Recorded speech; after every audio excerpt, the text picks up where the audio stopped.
everybody. You are listening to the Fiscal Feminist Podcast, where we will be tackling real financial issues so women can eliminate fear and take charge of their lives. I am your host, Kimberly Davis, and I am the Fiscal Feminist. So let's get to it.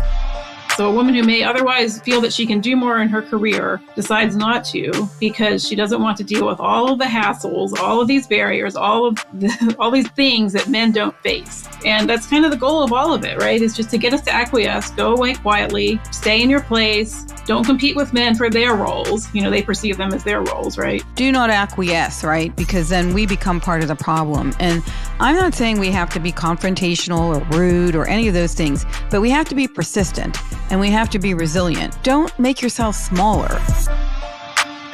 Hey, everybody. I'm excited for you to join me today because today is going to be a podcast that's centered on topics that are very, very near and dear to my heart. I am going to be interviewing Dr. Amy Diehl, and she is an award-winning information technology leader. So this is very relevant in this day and age. She is the Chief Information Officer at Wilson College, which is in Chambersburg, Pennsylvania. And she is also a gender equity researcher, speaker, and consultant. And everyone knows that if it's one thing I'm banging on about all the time, it's gender equity and the lack thereof. So she is also the author of a book that just came out last week called Glass Walls, Shattering the 6 Gender Bias Barriers Still Holding Women Back at Work. Her work has been published in many places, a lot of scholarly journals, book chapters, and popular presses are, publishing her work, including the Harvard Business Review, Fast Company, and my personal favorite, Ms. Magazine. And I'm going to ask her about some of the articles she's recently written because they are super relevant. So welcome, Amy. Congratulations on your book. Before we get into it, thank you for coming. And we'll circle back on this at the end of the podcast. But where can people get this book? Oh, yeah. So this book is available at all the major online resellers. But the easiest way to find the links to the book, to order the book, is at my website, which is my name, Amy-Diehl, Diehl.com. Yeah, so there's a page about the book and with all of the major order links. And that link will take you to where to buy the book. Yes, exactly. Yep. Okay, so after this interview, you're going to definitely want to buy the book because you're going to know why you want to buy the book. But let's just get to it now. So, Amy, you've been very busy. You seem to have lots of specialties with the information technology as well as being kind of a researcher on gender equity. So let me ask you, can you just give us a biography of how did you get to be where you are today? How did Amy Diehl evolve? Yeah, I love this question. I'll start back at college. I promise this won't be a long biography, but I do want to start at college. No, it's important to understand the line of your development because I think my listeners are always really interested in understanding, especially women, like how do you get to where you're at and how did you make this into a profession? Yeah. Well, I'll start with my mother. I have a mother who stayed home with me when I was, and my brothers when we were young, but then she went back to work and I watched her having had she had a gap, this probably 10-year gap in her employment. And she started as in like a clerical role. And I watched her when I was a teenager take a clerical role and make it into a professional role. And she was not getting professional pay, mind you, but she was in this professional role. And she eventually transferred organizations into a role where the pay was better. And it was a role that was in a leader capacity. So I watched her do that. I watched her be a mother who had 3 kids at home and a job outside of the home. And I watched her juggle that all. And was your dad at home with you at that time? Was he supportive of her career goals? Yes, he was supportive. He was working full time too. So he was, he wasn't saying we shouldn't do that. No. He was completely supportive. I think having the second income was helpful. We had a lot of family that lived around us. So my mother didn't have to take us to daycare or anything or pay the large childcare costs because my grandparents were like right next door. Right. And so we were lucky in that regard. But anyway, my point was I watched my mother and she was the first in her family, the first and only actually of 8 siblings to go to college. And so the expectation on me was, of course, I would go to college. And she instilled a love of learning in me. So I went to college and I majored in computer science, which is very male dominated. Yes. And I don't even recall having a female professor in computer science. Oh. I certainly in gen eds and stuff, I had female professors. But when I was in college, I didn't necessarily feel any barriers related to being a woman. I did well in my courses. I got all A's. I was adept, at mathematics and computer science. And so after that, I had gotten an internship and my first full-time job after college. And there I was working as like a software engineer, mostly men in my department. But I had two female bosses, one for the internship and then one for the full-time job. And I had two female bosses who were in charge of the software engineers. And so that was like really formative for me to see that, hey, I can not only be a software engineer, but I could be like a manager of the engineers. Right. I could be like a leader, right? And one of these two women had a master's of business administration degree. And so I thought, well, that's what I need to do. I need to go get one of those degrees. And so I did that. I transferred then organizations. And in my new organization, which was higher ed, I was working with mostly men. And again, for the first several years, I really didn't think about being held back because I was a woman. But after a while, I was moving up in the organization. And after a while, I started noticing some strange things. And one of the things the stories I like to tell is I learned to lead by watching the men around me. And I would watch them be authoritative when they needed to make a decision. They would say, we're just going to do this. And the team would follow and they would have no problem with that. I found when I acted in the same way, was very authoritative with a decision and just said, we're going to do X. I lost points with my team. And I thought, what is going on here? I'm just copying what these men are doing. I don't understand. So I ended up starting a PhD program in administration and leadership was the topic of the program, of the field of the program. And I used that time when I was in that program to start researching what were barriers that women in leadership were facing. I used the time to do like a literature review. Right. Because I wanted to understand what was going on in my own experience, right? By that point, I was like starting to notice things. Things were different for me than they were for the men. And it wasn't overt, right? It was, no. It was palpable, but it wasn't like in your face. Like it's right. kind of very insidiously subtle.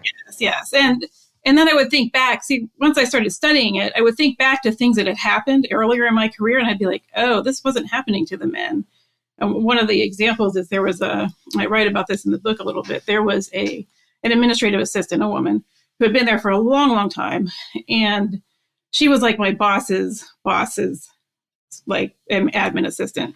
Right. I remember it came to the time where they had to order new computers for everybody. And I had the oldest computer and it was, you have the oldest computer, you get yours replaced. Well, she refused to replace my computer. And why? Yeah.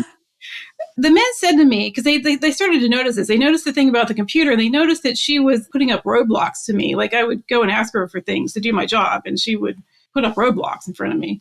And my male colleagues started to notice this. And they asked me one day, one of my colleagues said to me, Amy, what did you do to her? Like as if I had done or said something to this woman that I was, tasked to work with. And I'm like, I don't know. Was she an older woman? Yeah, she was older. She had been there for 20 or 25 years by the time I had started. I was young when I started. And, through my research, I came to realize, this is what we would call queen bee behavior.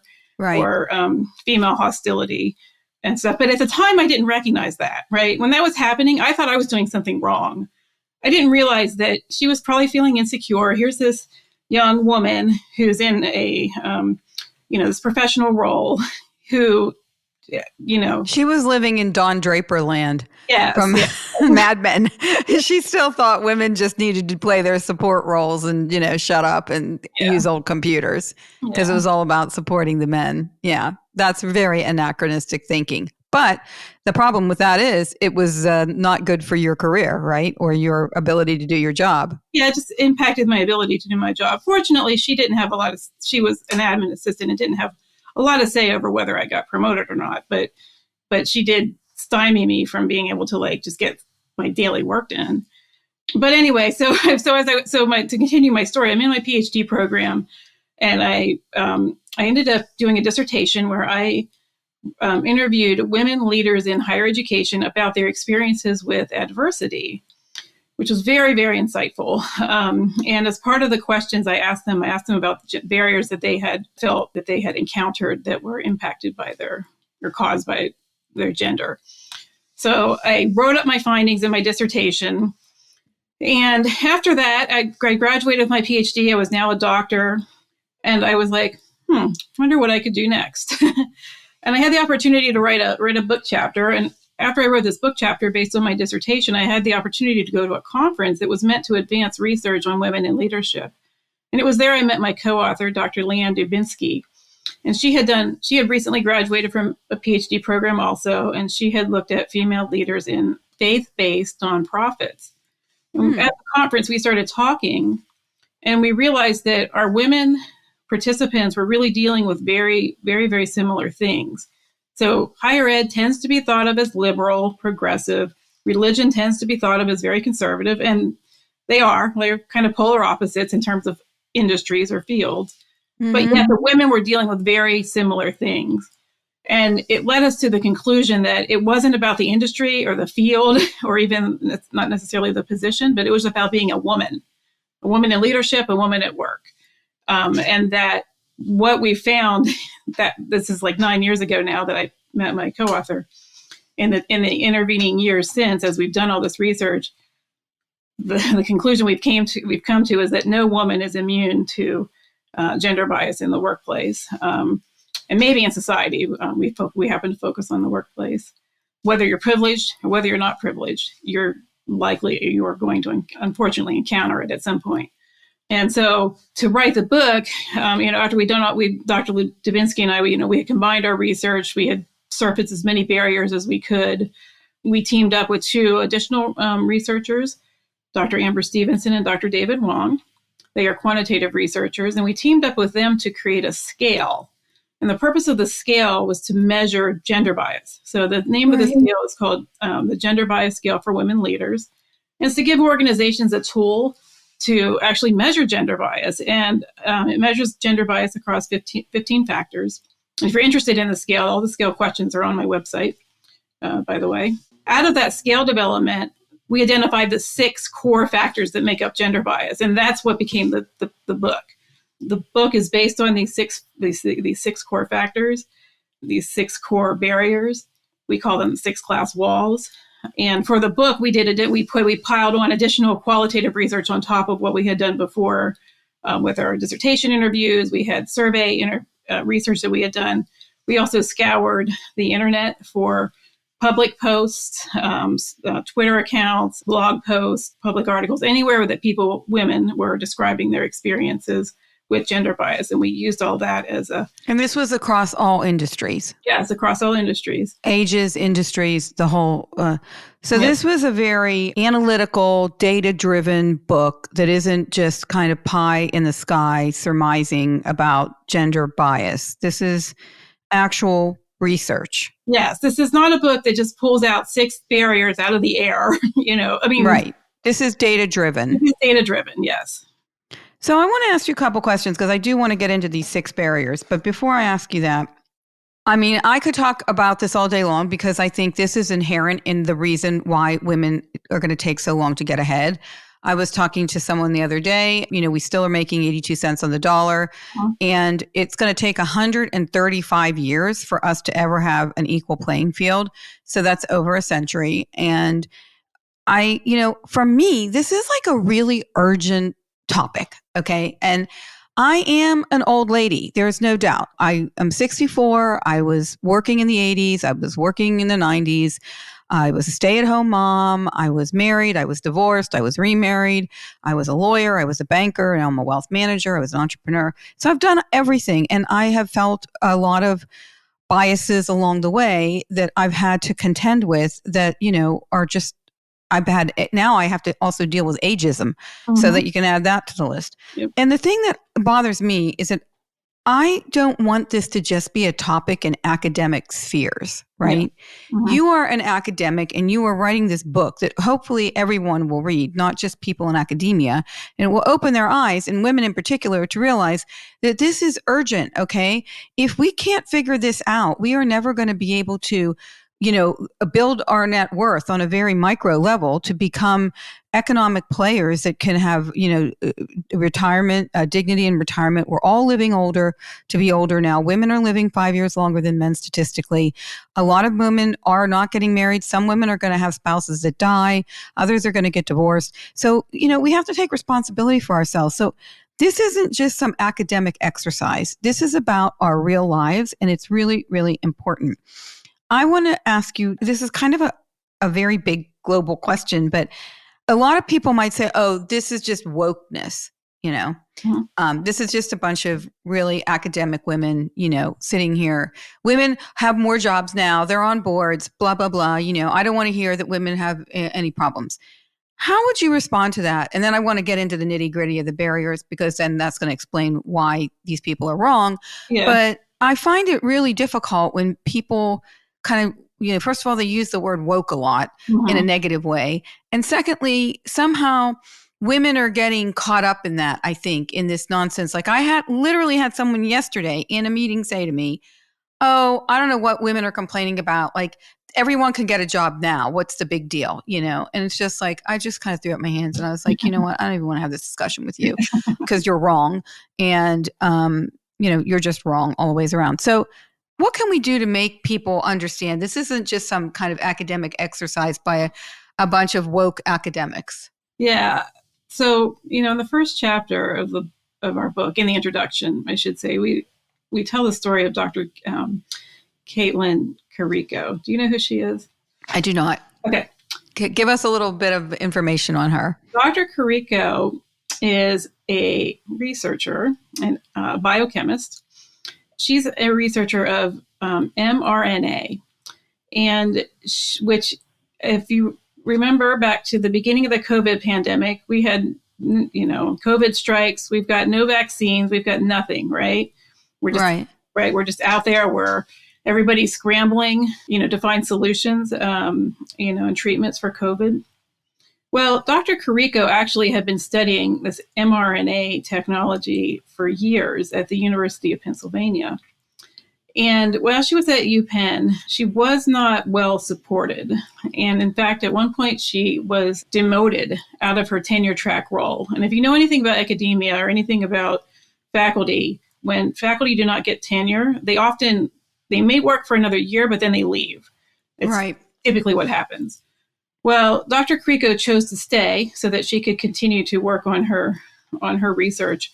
And in the book, I tell some other barriers and ways that she was kind of held back while she was there. But she eventually left, and she went to bio and tech, became a VP. And let me step back. While she was at UPenn, she published some groundbreaking studies on mRNA technology. And then she went to bio and tech, and then the COVID hits. Well, because she had done all of this research and had all this wealth of research, we were primed, right? If you think about in terms of how quickly we got to a vaccine from the it was amazing, actually. Yeah, and it was all based on her research. Certainly, some other researchers, but hers have spent years on this technology, knowing that there would eventually be a practical use for it. Well, the point that we make about Dr. Carrico in the book is that she was really held back at UPenn. She was having trouble getting funding, for her grants and stuff to continue her research. And she was really held back in no small part due to her being a woman in that field. And what I think about when I think about her is she persisted, right? Despite the barriers, and at no small cost to herself and her family. How many women don't persist, right? Because they can't. They make very rational choices, to quit or to stay where they're at or whatever. I think about the societal progress that we're missing because we're really holding back half of society, half of the brain power, right? And yes, women are earning more degrees than men. in higher Yeah, education. that's always thrown up too. Someone said to me, this person yesterday was like, well, women are getting 60% of the college degree. So by definition, the landscape is going to have to change, you know? And it's like, yeah, but college women still are earning less than college men, even if there's more of them.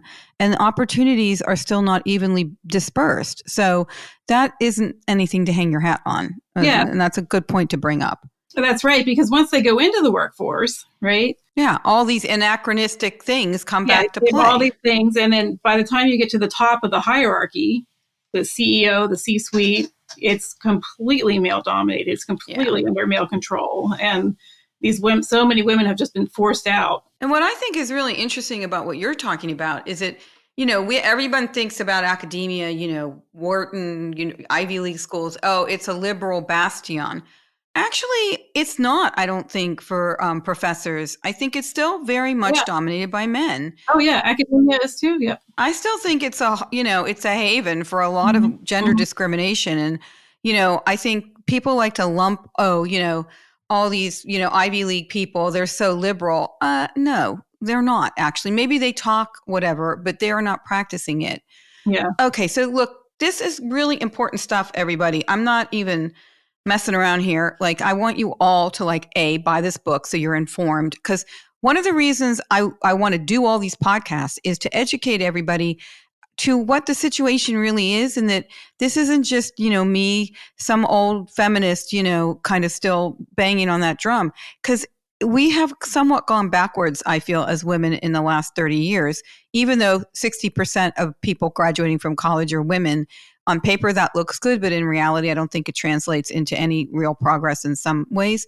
So, Amy, let's get into these 6 things that you talk about in the book, because I think a lot of this is so important, and some of it is really psychologically deeply ingrained in our heads as a society, as a world, because of how women's roles have evolved over hundreds and hundreds of years.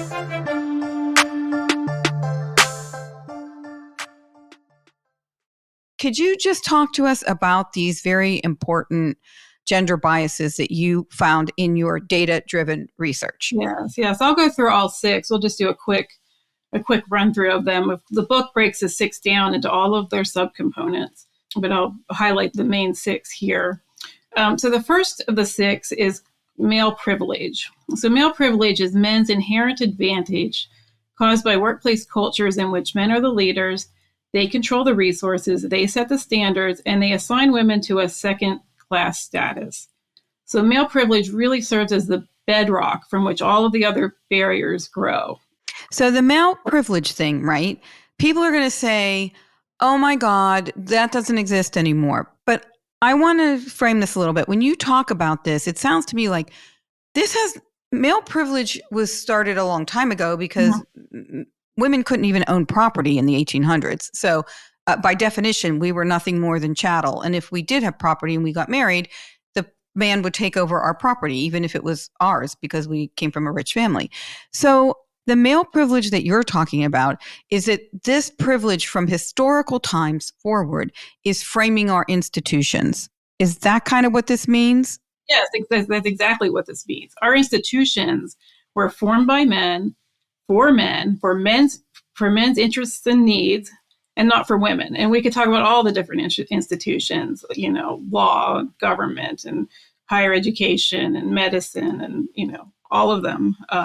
They were all founded by men. And this is historical. I mean, it's not like it's not like you're calling men out and saying, you know, all this stuff is about men now. No, this is historical. And like, there's been pushback about changing that. You know, the Equal Rights Amendment, oh my God, don't even get me started on that, because that thing has been kicking around forever. And, you know, now some more states are ratifying it, but it's not ever going to get there. You know, women's reproductive rights continually are now getting slammed down, which means you might have to have a baby you don't want and can't afford. So that's going to impact your career development and even how you fit into any corporation. Mm-hmm. So this is a historical thing, right? You're saying that we are now dealing with these kind of institutions and norms that were created when women really didn't have any role in them. And so by definition, they exist. Yeah, that's right. And, you know, men today, I mean, none of our work is about blaming any individuals, right? Not blaming men, not blaming women, certainly. It just is. It just is. It's just the way that the institutions were formed. And so when we go to work, and this was like an eye-opening thing for me over my career, right? I'd go to work and I would see these practices that I thought of as just gender neutral, like, for example, working long hours, right? And this expectation that somebody who can work long hours has a spouse or a partner at home that will take care of all of the home and family needs so that they can work long hours.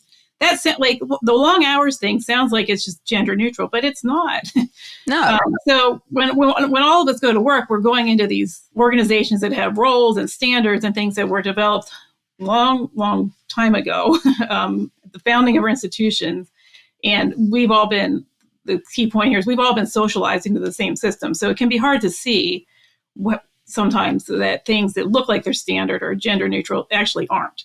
No, and I mean, I think that actually filters into the way people are viewing remote work. Mm-hmm. And I know, we have this discussion in my own company, but, I am a proponent of remote work for people who probably have, who have children, because it allows you to be productive without like running around with like a chicken with your head cut off, because you've got to do all these things and you have these kids. And so I want to see families be flourishing and healthy. And the way that works is if both parents have some more flexibility in making sure that the family is healthy and able to live their lives.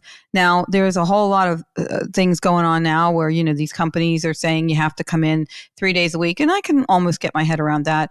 But, when I hear people, and I hear people in my own world saying this a lot, if you're not in every day, you're not working, you're not as productive. And that's bullshit. I mean, pardon my French. It's just bullshit, because if you want to look at real productivity, people can be equally, if not more productive, if they're not driving an hour to work and getting ready to go to work and do all this stuff, when they could be dealing with their kids, working remotely and getting all their stuff done without adding all this extra stuff on there.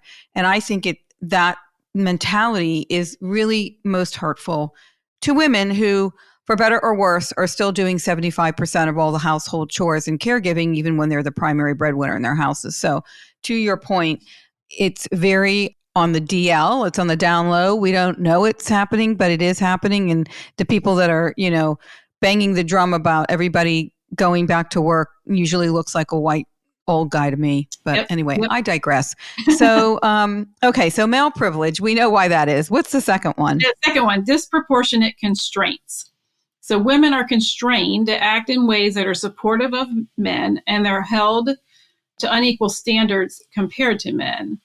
And we say that disproportionate constraints, these tend to be the most subtle and the most prevalent barriers that happen to women every day. And the one that really is the most prevalent that we found in our research is what we call muting women's voices.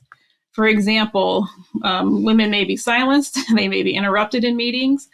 They may be something called he-peated. Have you ever heard of the term he-peated, Kimberly? Well, I have a feeling it's about a guy taking credit for something I probably said. Yeah. Exactly. It's when a woman says something and it's ignored, and then a man says the same thing and everyone loves it. Right. And there's another term called bro-appropriate, which is a step above he-peating. And that's when a woman says an idea, a man takes it and then takes active credit for it. So the he-peating can be a little bit more subtle, and maybe, the man doesn't. I mean, the male ego is so very fragile. So there you go.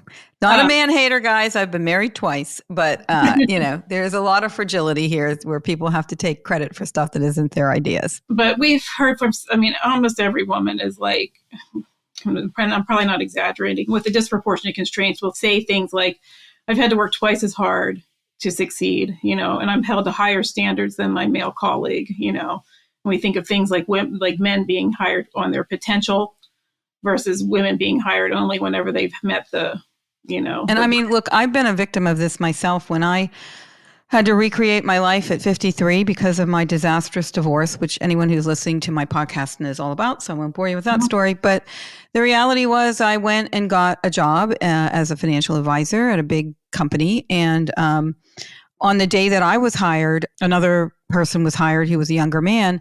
And I had years of legal experience and investment banking experience. And I had a hiatus, but I was in and out of the workforce. And I was paid $15,000 less than him. And I was actually told that my experience really didn't amount to much and that I just had to prove myself all over again as though I had kind of a blank page on my resume. And so that was not only sexism, but it was ageism. And, I remember saying to somebody, if I'm going to succeed in this job, I'm going to have to be 10 times better than all the guys that I work with. I am going to have to literally kick this thing. I'm going to have to hit this out of the park because that's the only way. And I'm kind of a tough old broad. So I just went to this, and I also was running out of money. So I had to get my act together and make some money. And I was real, and, I took all my professionalism, all my background, and I just, luckily my kids were older, so I didn't have to deal with younger children. So that gave me the opportunity to do this. But it was essential that I do that. And I did do that. And I muscled my way to the top of this kind of organization. And it was not optional for me, whereas other people were getting paid a little bit more or better deals than I was getting for doing less. And it was annoying, but I couldn't let that eat me up inside. And it did bug the hell out of me, but I used it more for motivational purposes than anything, but it was annoying. So this stuff still exists and it's subtle. But I was interviewing a woman called Randy Braun the other day who she has a new book out called The New Playbook for Women. And she was saying, if people are talking over you in meetings, just don't stop talking. Just keep talking until they shut up. Yeah. Like Vice President Kamala Harris, when she was debating then VP Mike Pence, and he kept trying to interrupt her during that VP debate. And she would just said, I'm speaking. Yeah. And don't say I'm sorry or I'm not finished, because I'm a big, I'm very guilty of often saying, I'm sorry, I'm still speaking. No, just say, hey, I'm still speaking. Shut up. Yeah. So, okay. So we've got all that kind of shady business going on. What's the third one? The third one is called insufficient support. So this is women's lack of access to social structures and networks that would help them advance. And it even includes unsupportive leadership. So this unsupportive leadership happens when leaders ignore women's needs or concerns, trivialize them, or even disbelieve women who report discrimination or harassment. So lack of mentoring, lack of sponsorship fits into this category. Exclusion from, the social events, like the golf outings and the drinking after work. So what about other women? I mean, did you find in your studies that other women are letting the team down by not mentoring the women beneath them or coming up behind them? Or are women trying to mentor people when they are on a more elevated position? Because, you do hear, whether it's true or not, you hear, some women, maybe it's the queen bee thing. I don't know what the technical term is, but they aren't as forthcoming for other women coming up, and they don't really try to, change policies to help women. They actually hurt them more. And I've also read that, people have suggested that women should find a male mentor who can mentor them. And, I think if that's optional, if that's around, that's a good thing. If the person is really interested in helping you succeed and changing the landscape for women. But I'm curious, did anyone, when they were talking about insufficient support, feel that other women, was that a factor? Like other women could be more supportive, but they weren't? Well, when we get to the fifth barrier, which is hostility, that's where the queen bee behavior fits. Got it. Okay, so we can put that on hold to that one, I guess. But I will say this: yes, there are cases, many cases of women who are not supportive of the women coming behind them. But we actually don't believe that to be the majority of women. In fact, there was a study, it was in a research study that was done out of Brazil, and it looked at all these municipalities in Brazil. And if they had a female at the top, did the women underneath, what was the promotional rates? And what it found was women tended to get more promotions whenever there was a female mayor or whatever the role was. So we don't believe it's the majority of women, but when it happens, it can be very jarring because we expect as women that we're going to support each other, right? Right. I expect that all my female colleagues, that they should get it. We're all suffering from the same kind of bias and discrimination. So we don't expect to be blocked or harassed by our female colleagues, where we might maybe anticipate it. If it's going to happen, it's going to happen from the man, so a male colleague or boss. So when it happens to us, and it's a woman who won't mentor us, or it's a woman that actively blocks us, it's just very jarring because it's so unexpected. That's what I would say. There are plenty of women, though, that are very willing to mentor and support other women. And I have found that in, my career, my early career, when there were a handful of women at the big law firm I worked for, they were very supportive. In fact, really went out of their way to make sure I got put on the best deals and really tried to do their thing. And I also am a big believer in, women's organizations that I've joined, like Chief or Renegade or whatever. We are all here to support each other and mentor each other, because if we don't help each other, no one is going to help us. So we have got to, keep the sisterhood alive and keep talking about this and supporting each other, because otherwise, this is just going to be the self-perpetuating thing that goes on in perpetuity, and we're never going to get out from under this lack of economic progress. And not only economic progress, but the ability to have the free will to control our lives as we see fit, without judgment and without being told by the law that we can't do it. Okay, so we're on to the fourth one now. What's the fourth one? Fourth one is devaluation. So devaluation consists of attempts to make women seem unimportant and detract from their authority. So one of the examples is something we've already talked about. It's being paid less than men for the same work. Another example is being assigned or expected to do office housework. Oh, yeah. That's crazy. You know what office housework is, right? Yeah, that's crazy. All the tasks, all the things that keep an organization running smoothly, but are not recognized, rewarded, or even acknowledged at times. Like cleaning out the refrigerator, or taking the notes in the meeting, or even just helping your colleague with a project. So women are expected to do these tasks, and when they say no, they are much more likely to experience backlash. Whereas a man can say no and just like, okay, he's busy. If the woman says no, well, wait, she should do that because she's, that's her role, no matter what her role is. Right. In the organization. If you're a woman in the room, you're expected to order the lunch or go get the coffee. Yeah. I will never do any of that unless it's just for myself. Yeah. And again, I think that's based on our old-fashioned concepts.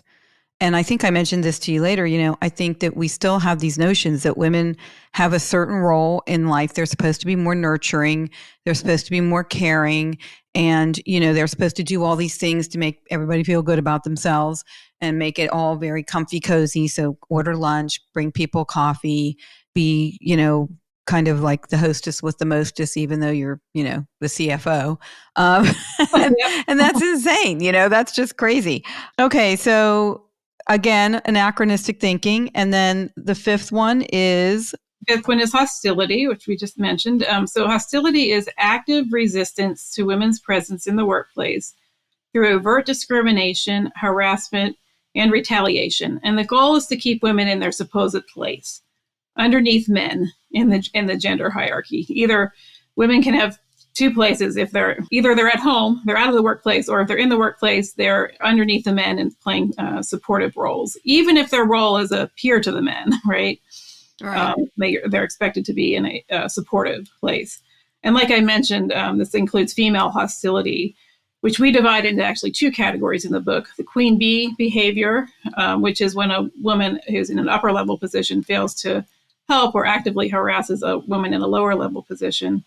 And then the second type is a term we coined called, or a label that we developed called mean girls behavior. And that's when peer or lower level women actively harass or fail to support their colleagues. And that's just so not cool. I mean, the thing I just always have to add this about the female hostility is the goal here again isn't to put the blame on the women. We were all socialized into the same male norm, male privilege system. And 100%. Yeah. These women are just feeling insecure in their own positions, and they're often made to feel insecure. Like if one woman loses out, if one woman's in a position like she's the only one that can be in that top level position. Yeah, because they're so few and far between. So everyone gets very territorial. But I just remember too, I mean, so this business of like this being a man's world is so inculcated in us. I remember back in 1983 when I started my job at the first big law firm I worked for, all the women back then wore those silk bow ties, including myself. Mm-hmm. And, that was a look to look like a man, except you were wearing a silk bow tie and you were a woman. So it was a very male oriented look. And that was, I have no idea why that was the look, but that was the look. And so everyone wore those silk bow ties. I had them in almost every color. Again, I think this is very much just ingrained in our heads. And some of us are moving forward and some people are just lagging behind. But when I first started working as a financial advisor and I joined a group that was smaller at the beginning, we've since become an independent advisory with 50 people. But anyway, at the time, there was a woman who was the assistant to the managing partner. And I was a new advisor, but I was an advisor. I was a professional person who was an advisor. And she came into my office one day and said, when me and the other person who was the other administrative assistant, when we're not here, now there were two other male advisors, by the way, one who was younger than me. When we're not able to pick up the phone, I'm having all the calls directed to you so you can pick up the phone for the group. And I looked at her and I said, that will never happen because I'm busy and I'm an advisor. Huh? You haven't asked the other two who are not women to do that. And, oh, that's right. I practiced law for a long time. So I don't know why, but I'm thinking there could be a lawsuit in my future. Are you kidding me? Like, how dare you come into, I was beyond irate and I went and complained and she was told off. But, this was like a no-brainer for her, right? Yeah. It was like, oh, well, here's the other woman. She should answer the phone. The other two dudes who were sitting there who actually didn't have, in the end, I have had a much bigger book of business than they will ever have. Mm-hmm. And I don't mean that in any negative way, but I mean, I've worked my butt off. But it was just like, wow, like I'm sure they didn't even know this ever happened to me. I didn't even really go into it with them, but just really disheartening, and the fact that I had to deal with that, deal with the angst of it, deal with the anger of it. Yeah, it just made me upset. And I'm not the kind of person to just acquiesce because I'm a fighter and I'm from Pittsburgh and, I will literally throw down with anyone that gets in my way. But, if I were a different person, I might have just said, oh, yeah, okay, I'll answer the phone. And that would have been not right. Yeah. The thing of it is it took your time away from doing your job either way, right? You said no. And like you said, there's angst to that. Like there's, we have to manage our own feelings, right? And our own emotions about when we're constantly diminished and we're constantly harassed. I was mad about that for a long, I'm still mad about it. And that was like 10 years ago. I mean, I'm still angry that someone would have the audacity after all of the things that I did to get that job and the things I was doing in that job and doing a good job of it to come in and kind of just because I happen to be a woman, assume that I'm going to answer phones. And it was just which is why I started the Fiscal Feminist platform as I became more successful as a wealth manager, because this ingrained nonsense has just really bothered me deeply. And I'm very passionate about it. And like I said, I work in mainly a male environment. Mm-hmm. A lot of my friends are men because by definition, I spend all day around them. I like men. I've been married twice. But to me, this injustice is so deep and it just bothers me so much. And I really, really, really don't understand how we're ever going to overcome it unless we keep talking about it. Yeah. But your sixth one was the kind of combination of all these factors together. Yes. And then I'd like you to talk about how does that affect women's behavior then? Yeah. So you mentioned the word acquiesce, right? The sixth one is acquiescence. So due to the combined weight of the other barriers, women internalize the obstacles, accept them as valid, and adapt to the limitations. And I'm going to give two examples of types of barriers in this category. One is self-silencing, and that's where women keep quiet on workplace sexism overall, or they also keep quiet, and they also sometimes keep quiet on harassment or mistreatment that happens to them, because they have a very real feeling that they might lose their job if people, it's not straightforward that they will actually be accommodated and listened to and believed. And the other aspect I want to bring up about acquiescence is self-limited aspirations. So for self-limited aspirations, what happens is women make a very rational choice to not pursue advancement. So a woman who may otherwise, feel that she can do more in her career decides not to because she doesn't want to deal with all of the hassles, all of these barriers, all these things that men don't face. And that's kind of the goal of all of it, right? Is just to get us to acquiesce, go away quietly, stay in your place, don't compete with men for their roles. They perceive them as their roles, right? And so that becomes then the sixth and final barrier that we describe here. My comment on that is do not acquiesce, right? Because then we become part of the problem. And I'm not saying we have to be confrontational or rude or any of those things, but we have to be persistent and we have to be resilient. Don't make yourself smaller because we've already been going through that for a billion years. So, it's to your point, Amy, if all the women were able to do their job on an even playing field, not only would society be more productive, there'd be a million new inventions and things going on in the world. And our global economic health is going to be way better. GDP would go up. Everything would go up. I mean, there's no downside to women participating fully in the economy and being treated equally. Right. I think a lot of this comes into, again, people, this is so random and I want to be respectful of your time, but I was watching this documentary on Mary Tyler Moore. Do you know who she was? And so Mary Tyler Moore show, when she lived in Minneapolis, I used to watch that when I was younger and I was always inspired, and to have my own career and all this stuff. But anyway, Mary Tyler Moore herself in this documentary was being interviewed by a guy called, I think his name was Jeffrey Suskind. He was a guy who used to do like talk shows back in the 70s. And she was a working woman and she embraced her she was quite ahead of her time in real life, not just on the Mary Tyler Moore show. Mm-hmm. And he was saying, because she had a kid, and he was saying to her, well, don't you think that, women really can't be good mothers if they work? They can't. And she totally refuted this. Mm-hmm. But this was in the late 70s, So I think a lot of this still is wrapped up in a woman's place is in the house, nurturing the children, keeping the home fires burning, making sure dinner's on the table when their husband comes home from work. And this is also manifested in the motherhood penalty. Mm-hmm. When, women have kids, their pay goes down 4%. When men have kids, their pay goes up 6%, mm-hmm. because we still believe that men are going to be when there's a whole ton of single mothers out there, come on now. So I want to segue because you've written so many great things that we could be having a 5-hour podcast. Yes. You wrote this recent article in Fast Company, and you say new research reveals the 30 critiques holding women back from leadership that most men will never hear. And so you obviously did some research again, and you talked to a lot of people in all sorts of institutions and companies.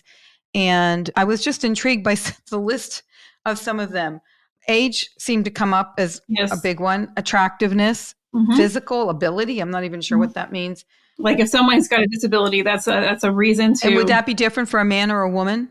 Well, in the article we write about differences, health is another aspect of that. And there was an example in the article that we give where a woman talked about she had ovarian cancer and she was going to be discharged from the National Health Service. And she said men with prostate cancer don't go through, there's no idea that they're going to be discharged from their role because they have cancer, Right. So, we did see examples of disparities between how women, all of these critiques, they're all identity-based critiques, right? And they all have nothing to do with a woman's ability to do her job or her experience.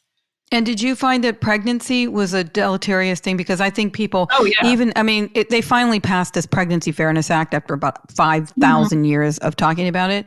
But I still think that people, if employers or, an organization thinks someone's going to have a baby or they do have a baby, I don't know. I still think that that's a problem. I don't know if your research bears that out, but. Not only when the woman is actually pregnant or has children, just the concept that she might have children, she might have hypothetical children. And even women that maybe they go into a job and they will be explicit, I'm not planning, they'll be explicit about not planning to have kids.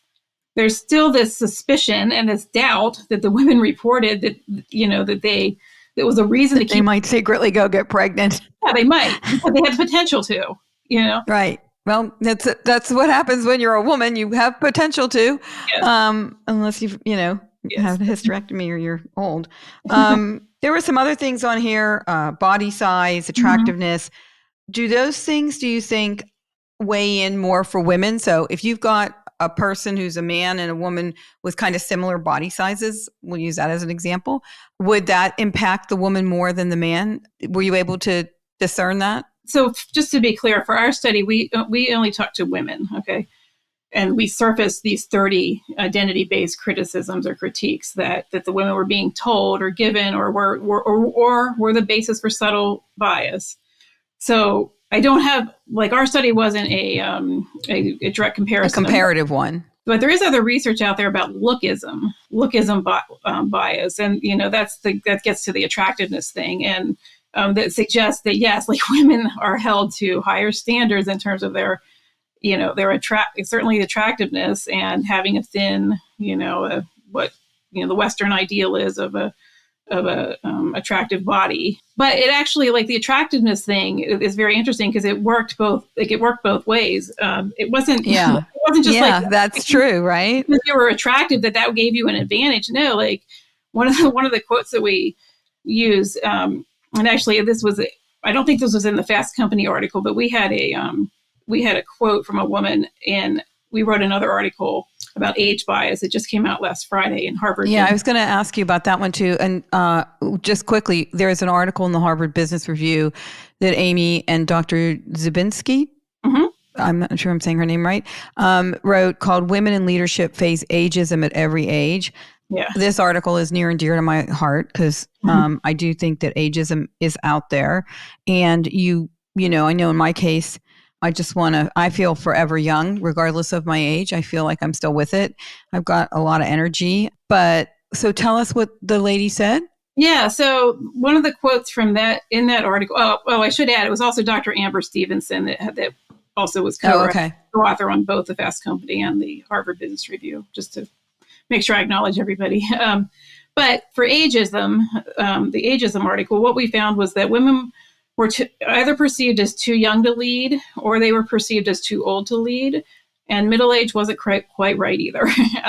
So we had one woman that reported that between the ages of 20 and 40, men couldn't get past her appearance. And she was like a physician, and she gave a presentation, a talk in a medical conference. And she mentioned that she was very proud of this talk. And she gets off the stage, and her male colleague says to her, "Oh, you look like a Barbie doll up there." Oh, for God's sake. That was the feedback that she got. It wasn't anything about the content of, the very important content, the scientific content that she was presenting on, or medical content. It's about her looks. And so she's like an attractive person, and it's similarly held against her because no, they can't get by that, right? They can't understand what's coming out of her mouth, which is substantively accurate and good. Right. Oh, so it doesn't matter whether you're attractive or unattractive. It's going to be either way, you're screwed. Right. So, right. And that was so similar with so many of these characteristics. It didn't matter what you were. What it really came down to was you were a woman, and the women in the workplace, and these were being held as they're red herrings, was what we call them, red herrings for gender bias. Well, that was actually pretty obvious what that guy said. Obvious, yeah. And I wonder, what was her response to him? So this was survey-based research, but the point she made was she said, I was very proud of this presentation, the content of the presentation, and I was just diminished. I'm just diminished by this colleague's comment about my looks, Yeah, it's all right. So look, I think what you're doing is a super duper important, and I think everyone needs to buy the book Glass Walls, and I think that everybody needs to check out Amy, and she's going to tell us where else you can check her out at. But again, the name of the book is Glass Walls, Shattering the 6 Gender Bias Barriers Still Holding Women Back at Work. And I guess I want to end on an upbeat note, because all is not doom and gloom, because we are all very motivated, industrious women, and we are not going to just, roll over and be second-class citizens for the rest of our lives. what can you say to women to say, okay, here's the information. This is what we have. This is the playing field right now. What words of wisdom do you have for women so that we can start seeing a shift in this? First, I think knowledge is power. So you're providing us with the knowledge, the information. This is not made up. This is data driven. So you've at least given us the playing field so we know what we're dealing with. But what, after all this research and pondering and thinking, what words do you have? Yeah, a couple things. The first thing is in the book, we not only do we explain all of the barriers, but we provide strategies and solutions at 3 levels: for leaders, for workplace allies, and for the women themselves. And we really put the onus on fixing the organizational culture and creating gender equitable and inclusive organizational cultures on the leaders. And so in the book, like I said, we have got strategies and solutions for all 3 to make sure that we're hitting, no matter where you're at in an organization, or if gender bias is happening to you, you've got a resource and can find some strategies. The thing I would say to women, and this was the thing that I had to learn, was if it happens to you, do not take it personally. Do not consider yourself a personal failure. This happens, unfortunately, it happens to all of us women. We're all in this together. And then secondly, the thing I would add on top of that is you don't have to like lay down and be a victim to it. Understand that we say in the book, you want to try to make change in your organization. You do want to take steps to try to make positive change. But if you're just continuing to hit wall after wall, make sure that you've got alternatives. Don't let one organization stop you from your goals. Don't be afraid to have other alternatives, other positions perhaps that you could apply for in your same organization or in a different organization, or some women go to work for themselves. It's better to get out of a truly toxic situation than to stay there and let it ruin your mental and emotional and physical health. So don't take it personally, but also have alternatives would be the 2 things. Yeah, keep your options open. There's more than one place to, flourish. And part of it is, making sure that you've structured your life so that you can explore other options. And I won't even get into the whole personal finance thing about having an emergency fund. But again, that's what I talk about that a lot, because that gives you the option to segue or pivot if you don't really like where you're at. And I think this is more important for women than it is for men, because often we have all these things that we're encountering that are not, really great. And if you want to start your own business or whatever it is, you want to be able to have the resources to make that. And I make that change. And I agree, you can't take this stuff personally, because you'll be sitting around beating yourself up all the time. And this is not about us in particular as individuals in many ways. Again, it's just old-fashioned thinking that has been inculcated into all of our brains, men, women. It's just part of how history, you read books from back, way back when. All of this stuff is kind of ingrained in our heads, and we're trying to change it and still, celebrate being women. It doesn't mean that we have to be like men and wear those silly bow ties I used to have to wear. You can still be a woman. You can still be a woman who, cares about the way she looks and does all those things that women do, but still be valued as a professional on an equal playing field. Those things are not mutually exclusive, but somehow they've been made to be mutually exclusive. Amy, you're doing very, very important and good work. Ladies, I want you to be inspired by this, to understand what the playing field is, and then to go out and change it. Not only change it in your workplace by negotiating and being an advocate for yourself, but also on a macro level. Every vote that you cast has something to do with our rights. So it's totally up to you. But, we can't be apathetic in the political realm as well. We need to cast our votes, whatever your opinion is, so that you can get your voice heard. So Amy, where else can people find you besides buying the book? Yeah, so I have my website, which I mentioned, amy-diehl.com. But I'm also on all the social media. I'm on Twitter, I'm on LinkedIn, I'm on Instagram, Facebook, and even Mastodon. Is it at Amy Diehl? Twitter is at Amy Diehl. LinkedIn is Amy-Diehl. It's like a little bit different each one. Yeah, Instagram is Amy Diehl PhD, as is Facebook, and Mastodon is at Amy Diehl. But if you go to my website, it has all the social media. It has all the links. So look, guys, check out Amy. Dr. Amy Diehl, she's the real deal, and she is writing and doing really important work for women. So let's support her and let's support each other and make sure that all of us in our sisterhood, don't take each other for granted and know that if we don't help each other, no one else is going to do it. So until next time, thank you guys for joining us today. And I hope you go away feeling informed and inspired. Thanks very much. Thank you for listening today to the Fiscal Feminist Podcast. Please take a minute to subscribe to the podcast on your preferred podcast platform, and I would really appreciate if you could also rate and review it. You can also find me on Instagram and TikTok at The Fiscal Feminist, or check out the website fiscalfeminist.com.